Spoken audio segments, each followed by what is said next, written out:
Wait a minute, wait a minute.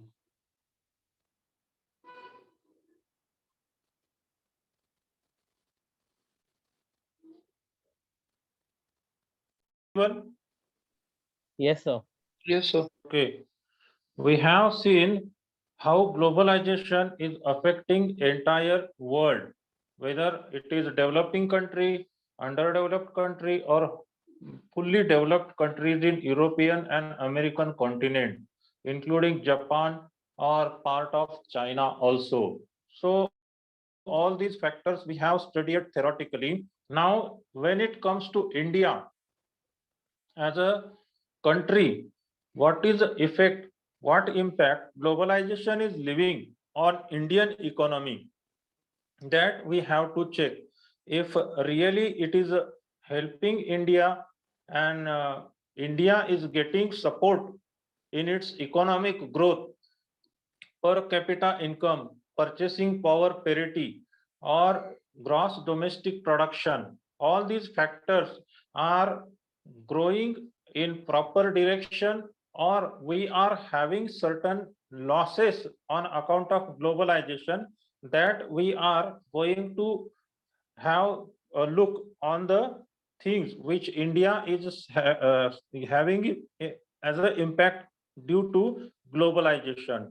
These few slides earlier in previous lecture, yesterday's lecture, we have seen them. Now, when it comes to growth in Indian economy, growing Indian economy, there are three major years which we have considered here. In 2006, GDP of India was 590 billion US dollars. Growth rate of GDP was 9% and service contribution was 54%. When it comes to service contribution of GDP, when we compare our GDP contribution of services, agriculture and mining plus manufacturing, what is our contribution compared with developed countries contribution? If you go to GDP contribution of America with agriculture plus manufacturing and mining plus services, their services contribution for last 10 years and 20 years also is almost above 80%. All the developed countries services sector contribution, if considered for growth and for development, that is the highest.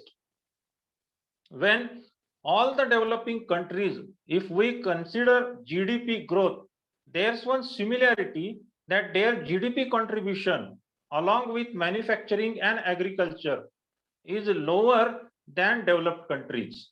Now, with India in 2006, GDP contribution was 54% for services. Again in 2008, it became 60%. And in 2010, it was 65%. Year 2018-19, it has reached almost 70%. And manufacturing plus agriculture is giving us GDP contribution of 17 and 13%.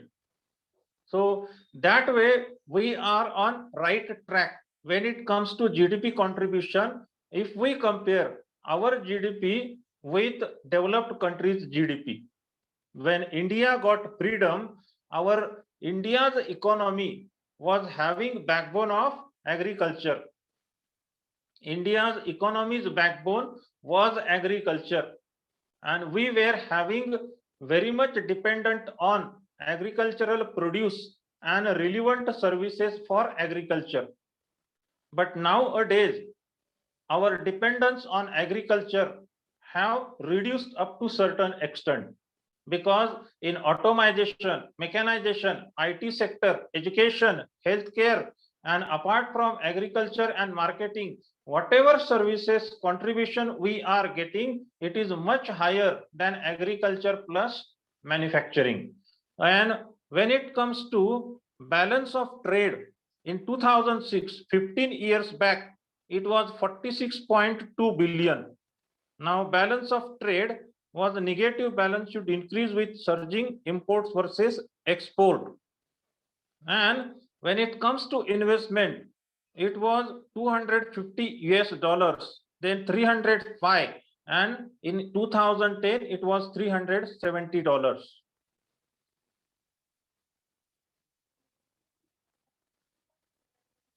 Now, when we are talking of GDP growth, what it is shown here, the data what I could source was available up to 2010.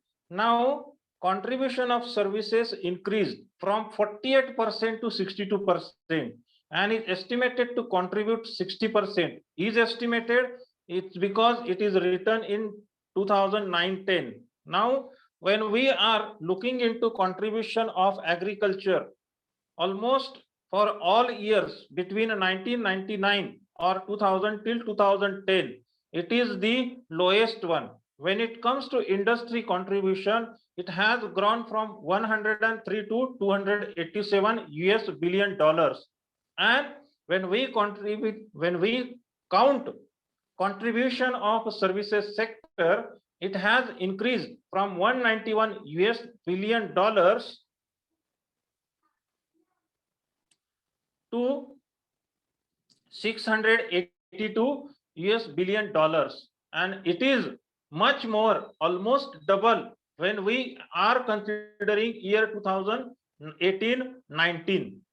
So this is what the what we say impact of globalization on Indian economy. What is growing exports, how exports is growing in billion dollars. For sake of 2004-5, it was 111, and in year 2007-8, just in the span of 3 to 4 years, it was double than that of 2004, which is 210 US billion dollars. What does it mean?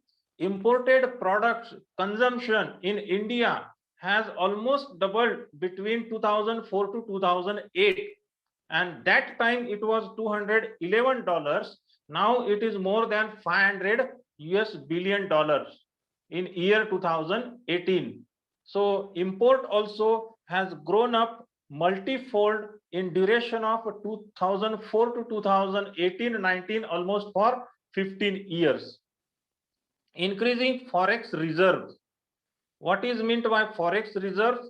Whatever amount of money as a foreign direct investment or foreign currency we are getting in India on account of selling our product to them or having market of Indian product in their country, that is called as forex reserve, foreign exchange, short form of forex.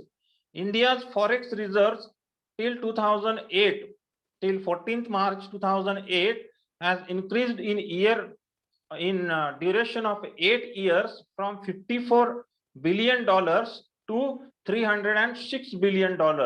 All the figures which are calculated and presented in graphical manner, we can observe that they are increasing very rapidly. When we are talking of globalization and it is having benefit really to our economy, yes, definitely it is having. Otherwise, with selected industrialist of India or in the situation of monopoly, where one gas connection after registration was coming in the duration of 5 to 7 years, if a person was in a plan to buy a scooter, he was required to wait. He was waiting for 2 calendar years. Very few selected models of two-wheeler, selected models of four-wheeler.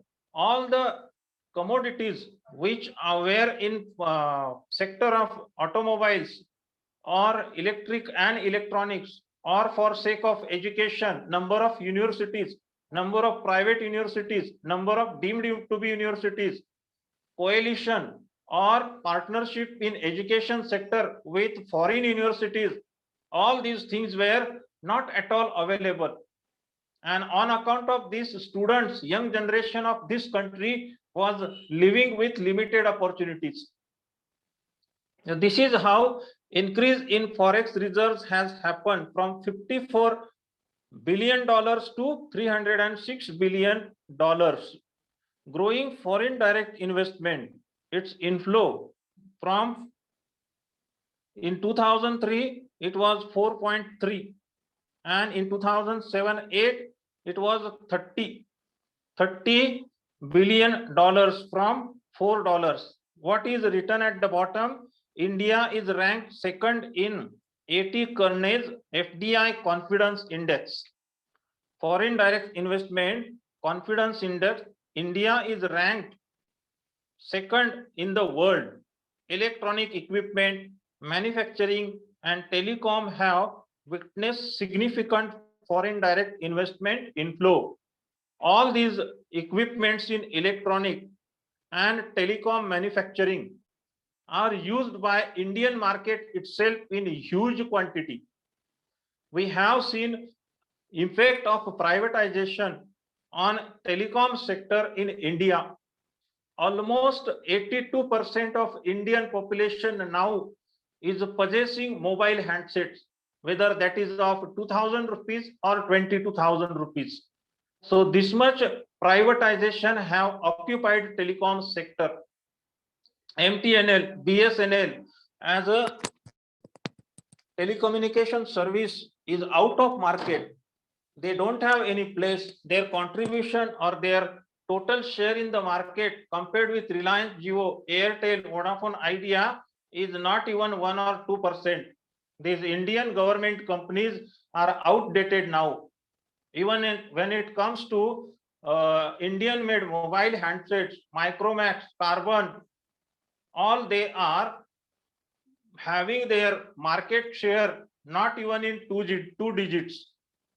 But when it comes to Oppo, Vivo, Samsung, and even in some elite category customers, Apple, their handsets are purchased with top 5 priorities. When we can count top 5 handsets most sold, these are the few examples of companies. Micromax or Carbon is not even in top 10. So this is how our foreign direct investment is growing year by year. Now increasing per capita income. What is suggested here? We have talked about per capita income just 2 lectures, 2 days back, and exactly it is here. Our per capita income in US dollar was $460. Even if we count $500 for sake of calculation, 500 into 70, how much it comes to? 35,000 rupees per annum. That makes 3,000 rupees per month per Indian's earning. What the year was? 2001. In year 2001, 20 years ago, one average Indian per month was earning 3,000 rupees. Now, in year 2018-19, on account of lockdown, on account of this pandemic, COVID-19, most of the businesses are halted, stopped their operations, and we have stopped our commercial transactions with other countries also. International flight schedule all are being cancelled. So because of this, it is around $2,000, 2089 or $88 it is in year 2019-20. Bangladesh is much ahead by few dollars for per capita income at this moment. But after this pandemic will come to an end, definitely we will grow much faster. And we have our expected per capita income of $4,000. That comes to around 2,80,000 rupees, and which makes 23,000 rupees per month per person. So this is increasing per capita income of India on account of globalization. Major merger and acquisition and investment announcements in India. POSCO is a steel company to invest in building steel manufacturing plants and facilities in India by 2016. Already their unit is located in Chakan industrial area. If you have seen their buses which are commuting their workers from their residence to their company, POSCO already have invested. Signet Solar plans to establish 3 manufacturing plants to produce photovoltaic units. Microsoft plans to spend on its development operations in India over the next 4 years. These all companies have already invested $12 billion, $2 billion, and $1.7 billion, much more than the PPT is showing here is already invested by these 3 companies and other few companies also, including China. Now, Indian overseas main sectors of India's investment out of our country is auto components, beverages, cosmetics, energy, financial services, industrial goods, IT, metals, mobile communications, pharmaceuticals, software. And main destinations of our investments are China, Middle East country like United Arab Emirates, United Kingdom, North America is emerging as a destination also. So these all countries where India is willing to have investment with coalition or with partnership with that host country. And we have seen this financial services investment with our topmost companies of India who were in oil refinery, automobiles, manufacturing, and transportation. I mean to say Reliance is having tie-up or joint venture with Religare in insurance segment. Tata is having with American Insurance Group, AIG. Punjab National Bank is having with MetLife. Bajaj is having insurance tie-up with Allianz.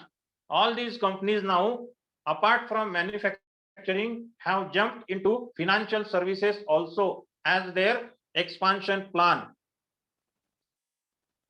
Now, additional economic indicators. What it is saying, indicators that makes India how potential it is, and at present what is India's strong economic condition. When it comes to India has a consumer base of 1.14 billion people. 1.14 billion people. India is the 4th largest economy in the world when measured by purchasing power parity. Now, India has a growing middle class of over 300 million people. 30% of India's population and larger than the population of the US. Growing middle class. Growing middle class here as a term is used. Now we have 3 main classes when we are talking of lower class, middle class, and upper class. Within middle class, we have upper middle class, middle class, and lower middle class. And from this lower middle class, people are moving towards middle class, and from middle class, people are moving towards upper middle class. Elite category who can afford to have comfort and luxury category products in sufficient quantity in their possession. So they are in growing middle class. India is the 3rd largest global telecom market. At present, it is the 2nd largest. The PPT what I am referring is around taken in 2009-10, but India is the 2nd largest global telecom market. The mobile subscriber base has grown from 3 million 0.3 million, that makes 30 lakh. 3 million in 1996 to over 250 million currently. It is 250 million makes 1 million 10 lakh, 10 million 1 crore. 250 million makes 2.5 crore. Now it is not 2.5 crore. It is almost 80 crore. India is likely to add over 200 shopping malls by 2010 and 715 malls by 2015. The number of billionaires in the country were 3 in 1999, 23 in 2006, and 48 currently. So additional economic indicator suggests that if globalization has to happen, India will be always having benefit to its share. And most of the countries who are willing to take advantage of globalization, for them, India is the best place for investment. Now, India's trade with USA, what it is, export to US and import from USA. This is something in $1 billion stated. In year 2004, what export we had means what? We have sold our Indian made products around 11 billion to America, and we have imported from them 5 billion. And in 2007, our export to America was approximately $19 billion, and import was $11.7 billion. It is increasing in multifold. Major items exported when we are exporting, selling certain products to America, which all are they? Organic chemicals 6%, iron and steel 5%, cut and polished diamond and jewelry 38%, textiles 36%, engineering goods and machinery 15%. Now, the highest contribution percentage wise is cut and polished diamond and jewelry, which is we are exporting to USA. And till in 2021 also, we are doing the same business with much higher contribution and in much more US billion dollars. I have one question to ask here for sake of your GK general knowledge. This cut and polished diamond and jewelry is having maximum number of companies in which state? You got my question? Yes, sir. So cut and polished diamond jewelry is made in which state of India? The highest.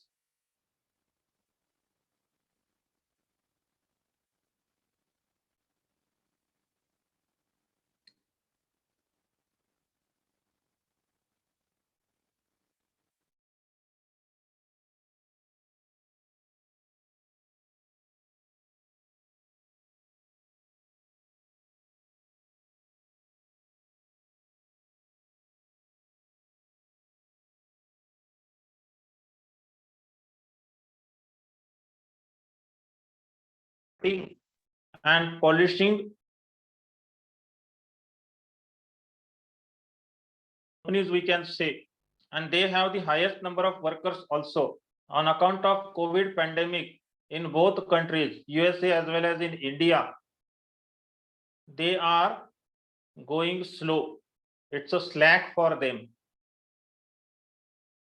Now, iron and steel, what we are exporting to USA, the maximum number of iron and steel factories, units, we do have in North India's UP and in Maharashtra within Pune and Nashik. Keep up you updated with such information. Just because it is said here, you don't have to believe. Part of it you have to study yourself. Major items imported. What all are the things we are buying from America? Precious stones and metals, ruby, diamond, pearl, gems, all these precious stones and metals are bought from USA. Aircraft, aviation, machinery and parts, optical and medical instrument, fertilizers 9%, engineering goods and machinery 41%. Maximum contribution what we are importing from America is engineering goods and machinery. Although these figures are 15 years back, they have similarity at the moment also. Part of our country has developed. We are self-supportive, but when it comes to export import, figures for USA and India have quite similarity. India as a going global company. Toyota Motors, what is stated in this slide? Toyota Motors has chosen to source from India due to its competitive cost of manufacture, availability of abundant engineering talent, and strong indigenous machine tool. Toyota as a company belongs to which country?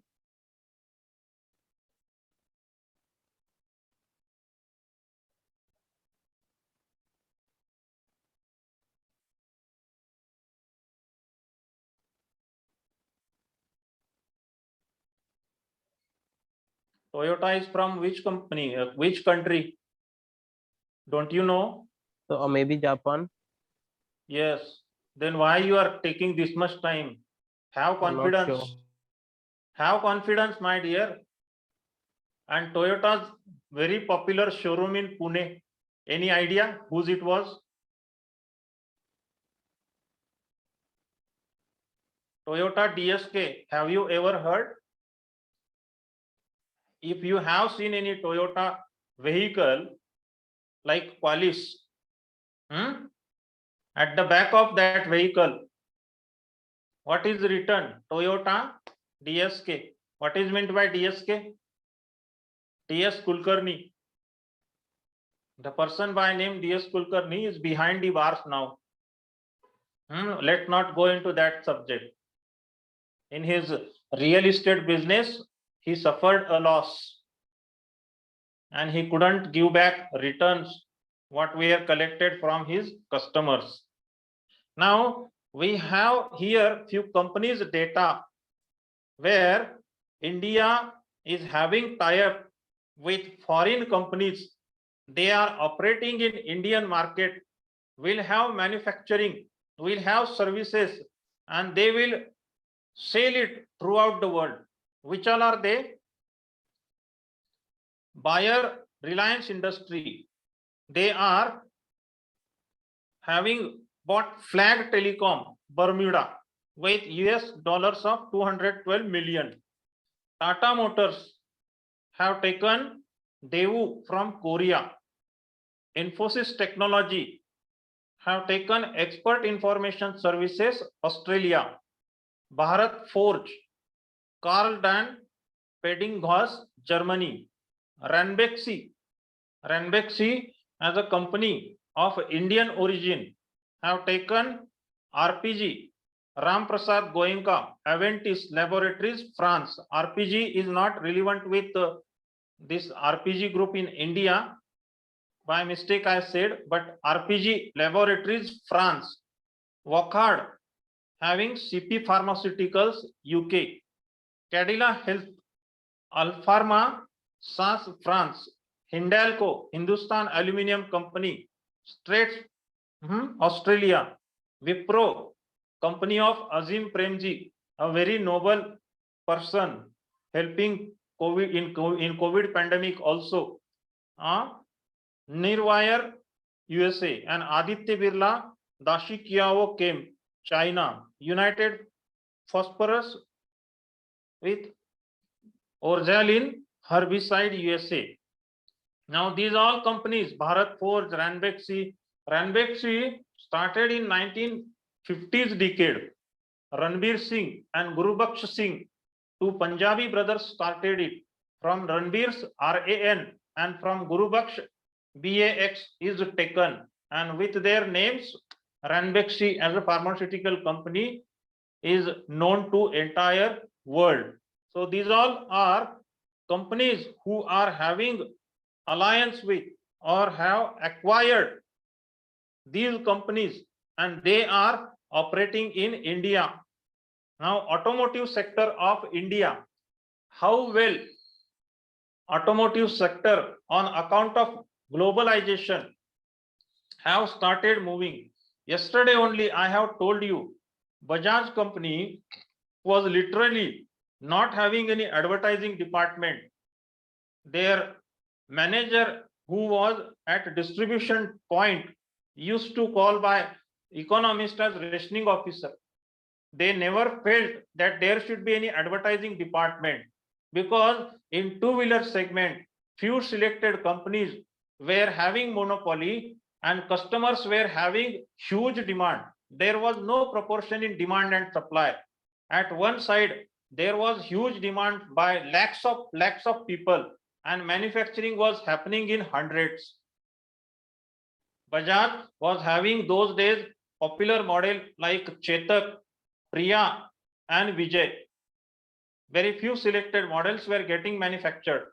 Now, India is the world's second largest two-wheeler market, fourth largest commercial vehicle market, and 11th largest passenger car market. From 11th largest passenger car market, it has moved up to 5th and 6th position. Expected to be the 7th largest automobile market by 2016. It is already 7th largest automobile market. India has become an attractive destination for global American, European, Japanese and Korean original equipment manufacturers. OEM's full form is original equipment manufacturers. So this is what automotive sector suggests us. With this COVID pandemic, you know what is happening? Who's the happiest sector on account of COVID pandemic? It's automobile sector. Nowadays, instead of traveling as a commuter in common passenger vehicle, people prefer to have their own vehicle, even if it is two-wheeler. Why? They will not come in contact with others.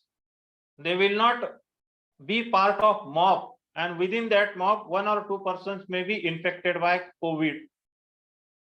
And that's the reason to have transportation at their own will, and instead of depending on community passengers, or what we say state government passenger vehicles, which are half the time of this year were closed. Most of the people are preferring to have two-wheelers and four-wheelers for their own convenience, and it is increasing. Automobile sector on account, instead of showing degrowth, it has grown faster than previous year. Their quarter-to-quarter sales compared with 2019 is much more in 2020 and in first quarter of 2021 also, April, May and June. Now this is what automotive sector's overview for globalization. Government of India policy for foreign direct investment and Federation of Indian Industries. In 1990, our investment in foreign direct companies was 234 million. It increased to 2.5 billion per year. The target of FDI is 10 billion per year. Over 620 FIIs compared to 500 in 2003 and earlier. Now China FDI and FII. FDI is 50 billion compared with 10 billion of India, and 20 billion FII per year. So this is how government of India is having policy for FDI. Year on year, it is increasing. In agriculture sector, India has acquired 70% of its GDP contribution. Out of 60%, out of 100, 60% to 65% for services, 17% for agriculture. That makes 77%. And manufacturing and mining is having remaining 23%. It was the figure of 2008. 60% of population still depends on agriculture for their livelihood. Occupied 43% of India's geographical areas. All other sectors are growing at much faster rate compared with agriculture. Now share in GDP of 1991, it comes to total 100. 25 plus 31 plus 44 equal to 100. 28 plus 55 plus 17 equal to 100. India's GDP contribution share in industry was 25%. Services, it was 31%. Agriculture, it was 44%. Till 1991 also, India's backbone was agriculture. Based on untimely rain, unsure rain, uncertain rain, all our economy was growing up or going down, because maximum contribution of GDP was from agriculture.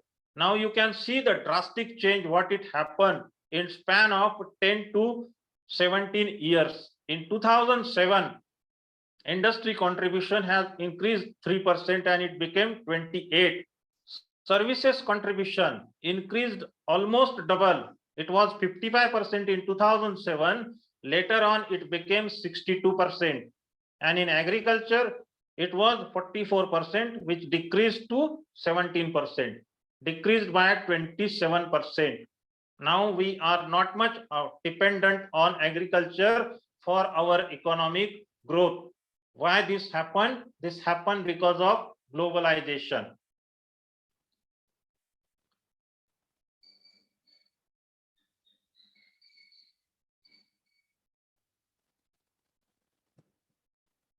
We will come to education sector after GDP contribution. In year 1981, perhaps he was not even born those days. Literacy rate was 43%. It became 52% after 10 years. And in 2001, it was 65%. In 2011, it was 72%. And in year 2020, it is almost 78%. So 64.84% current literacy rate is past record. It is 78%. What happens when literacy rate increases? Awareness among public citizens of India increases about their legal rights, health, education. Then their thinking level increases. They come to know what all are the facilities government is to provide them. They become aware about their basic rights also. They remain responsible for their duties also, not just rights. And that way, literacy has to be always welcome. Earlier generation was made fool by politicians and few selected communities, selected wealth and rich community of India, wealthy and rich community of India, which was not even 3% of total population. Industrialists, politicians, high rank officers, with others' help and with middlemen's help, have made all these poor and illiterate people fool, big fool. But nowadays, it is difficult for such type of practices to have in Indian market. So this is what education is giving us. Apart from other sectors, what are the people talking about India? India has a fantastic pool of software professionals. The world needs to benefit from them. Who says it? Bill Gates, Microsoft chairman. India on its way to becoming IT manufacturing kingdom of the world. Mr. Yasukuni Inoki, Japanese ambassador to India. This market, India, is critical to our plans for building a Ford Motor Company for the 21st century. Bill Ford, chairman and CEO of Ford Company. The dynamism shown by India in the last 15 years is phenomenal. 15 years they are counting from 1991 onward till 2006, 2007.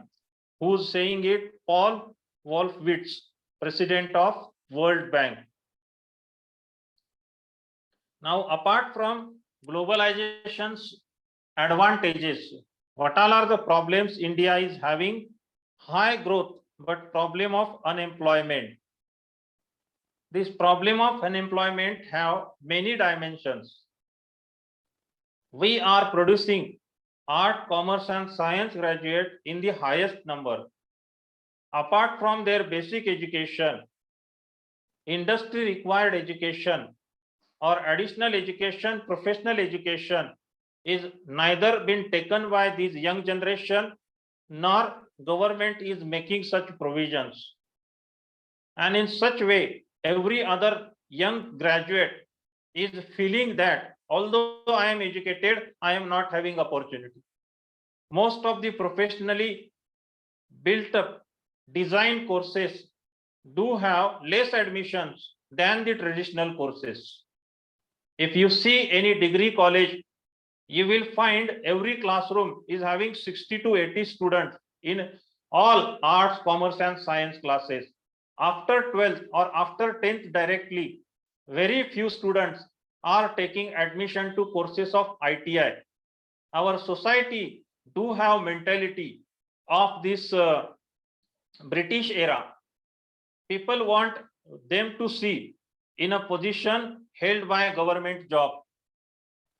This class 2, class 1 officers, likewise, they want them to be considered as successful only. Rest all jobs have secondary value, and this mentality has created unemployment. Now, need to generate 10 million jobs per year. That makes 1 crore. 1 crore jobs per year needs to be given to Indian youths.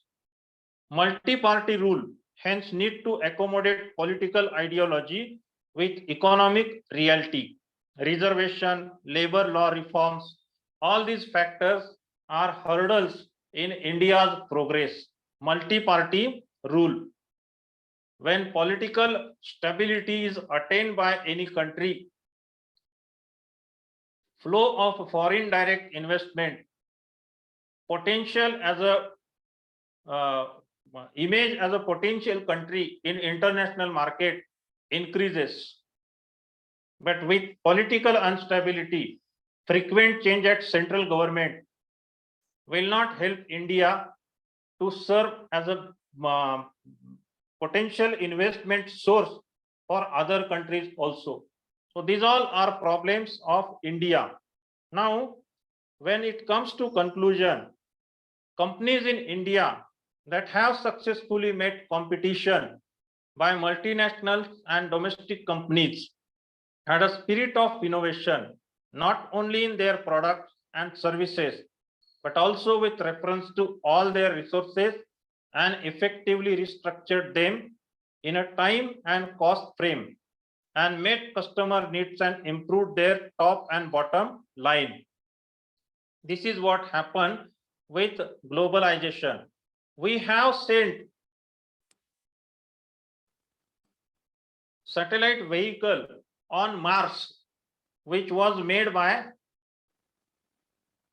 Indian Space Research Organization scientists. At what cost it was made? You have any idea?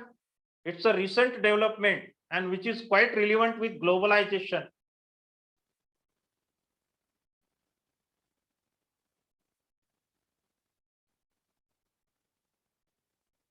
in No regime, idea, sir. in regime of BJP government only, that satellite vehicle reached to Mars and it is sending back pictures of Mars in detail. That vehicle was made at the rate of 300 crore rupees only.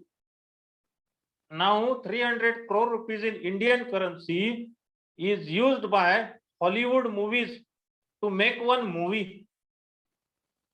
Hollywood movie makers are very easily spending 300 crore rupees. But we have sent one vehicle, satellite vehicle on Mars, which is at lakhs of kilometers distance from Earth.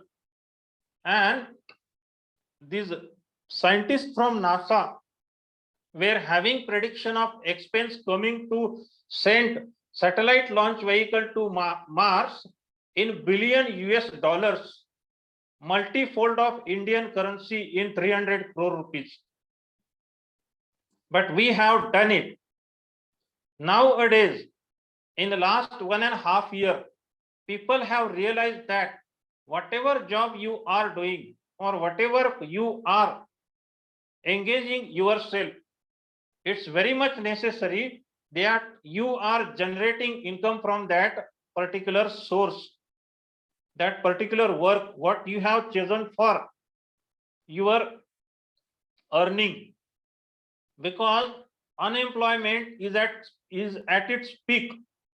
As a young generation representative for you, I am suggesting choose that field which makes you successful. Don't be under impression that you are management graduate, postgraduate and marketing specialization, finance specialization. What makes you successful? That creates your identity. Your education is a basic structured course. Rest all worldly realities you have to face with your strong mind. And what helps you is not your bookish knowledge, your presence of mind, common sense, willingness to work, and your passion for that particular sector chosen. You shouldn't see any difference between Sunday and other 6 days. 8 hours is not the time duration what you should spend in your initial stage. Don't wait for Sunday to come. Choose your own way or path, and then you have to prove your ability. No decision taken is right decision. You have to make it right decision. You have to prove that what decision you took was right for your career choice. This is how we have to go ahead. When it comes to agriculture sector, definitely its contribution in GDP has gone down. But in last 1.5 years, when rest all sectors, millions of people have lost their job. All the businesses are at zero. They are crying for their businesses or their sectors, particular business units to get open. Only farmers are having their cultivation practices in progress. They are helping the economy. And what growth rate, which was 7.4% in 2019, it went minus 7.9%. These all factors are suggesting us that in any uncertain situation, you shouldn't depend on one income source. You should have simultaneous income sources also. And those all were having consideration that agriculture is always a second standard work to do, or to engage oneself in agricultural practices is now outdated thought. All the white collar jobs nowadays are done just because there is no other alternative. People don't have any other alternative. Now you are in your first stage of career. You will realize all these things with your experience.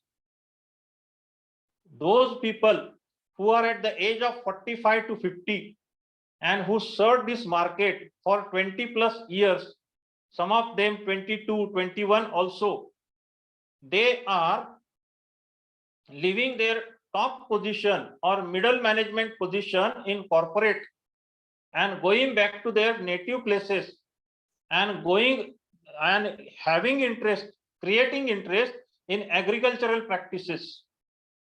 Because once upon a time, whatever was manufactured by farmers was not having control how much price it should be sold at in market. These days farmers are aware about their investment, how much they spend while growing a particular crop and how to encash that crop in market. So they are having good deal in the market also. Commission agent, middleman, distributor, stockists, they all are not been able to now fool farmers, those who were illiterate. Farmers are selling their own produce in the market, in open market, without any hesitation.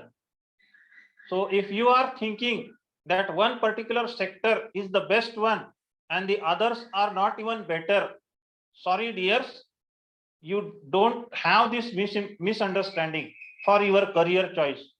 Every other work done by people which is giving them sure short income source and they are happy with that income source, that's the better thing what they can do.